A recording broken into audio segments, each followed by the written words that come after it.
sexualidad ay isang mahalagang bahagi ng ating pagkatao.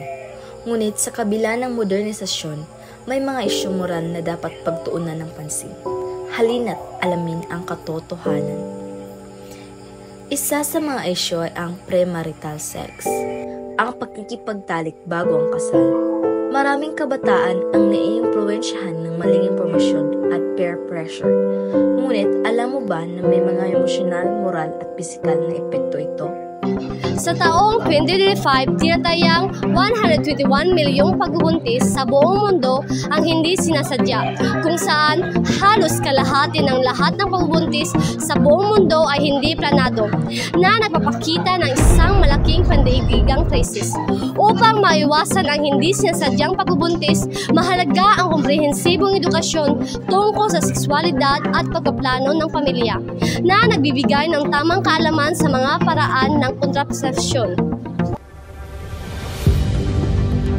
Sa panahon ngayon, madali tayong malantad sa pornografiya at maling impluwensya ng media. Maaaring magdulot ito ng maling pananaw sa sexualidad, kawalan ng respeto sa iba at adiksyon. Hindi lahat ng nasa internet ay tama. Dapat tayo maging responsable sa ating mga pinanonood at alamin ang katotohanan.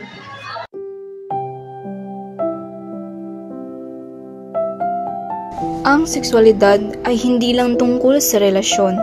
Ito rin ay tungkol sa paggalang sa pagkakaiba-iba ng bawat isa. Ang diskriminasyon ay lumilikha ng puot, ngunit ang tunay na moralidad ay batay sa pagmamahal at pagtanggap. Lahat tayo ay may karapatang mahalin at respetuhin. Ang moralidad ay hindi lang tungkol sa paniniwala, kundi sa kung paano natin tinatrato ang iba.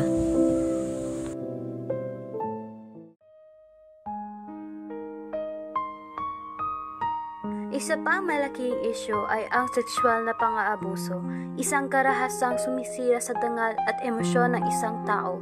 Ang pananahimik ay hindi solusyon, dapat tayong magsalita. Kung may mangyaring hindi tama, huwag matakot magsalita.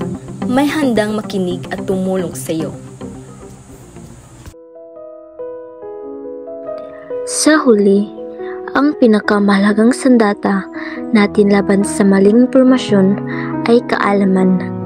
Maging responsable sa ating mga desisyon at huwag matakot magtanong.